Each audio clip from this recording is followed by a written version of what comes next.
बिस्मिल्लाहिर्रहमानिर्रहीम, अस्सलाम वालेकुम। एवन टीवी के न्यूज़ स्टूडियो से मैं हूं अलीशा वासी और मैं हूं आयशा हमीद। नजर डालते हैं हेडलाइंस की जानिब।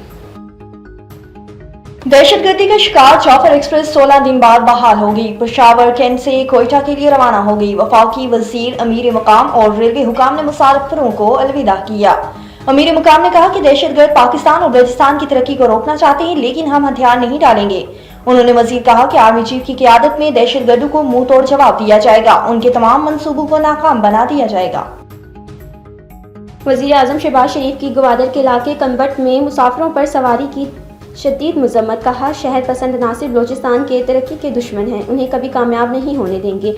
वज़ीर दाखिला मोहसिन नकवी की 6 अफराद के वर्सा से ताज़ियत, बोले शनाख्त करके मुसाफिरों को निशाना बनाने वाले दरिंदगे हैं। बुज़दिल कार्रवाइयाँ दहशतगर्दी के खिलाफ पुख्ता अज़म को कम नहीं कर सकती।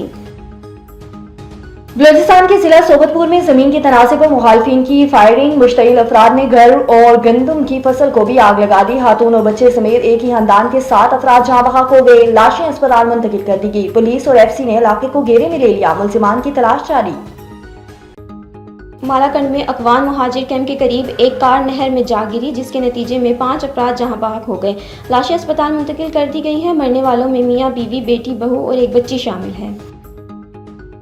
और कराची में पे दर पे ट्रैफिक हादसा। गवर्नर सिंध कामरान टहसोरी ने चीफ जस्टिस से नोटिस लेने की अपील कर दी। ईद के बाद ऑल पार्टीज कॉन्फ्रेंस बुलाने का ऐलान। कहते हैं दुनिया आने से पहले ही बच्चे को कुचल डालती है।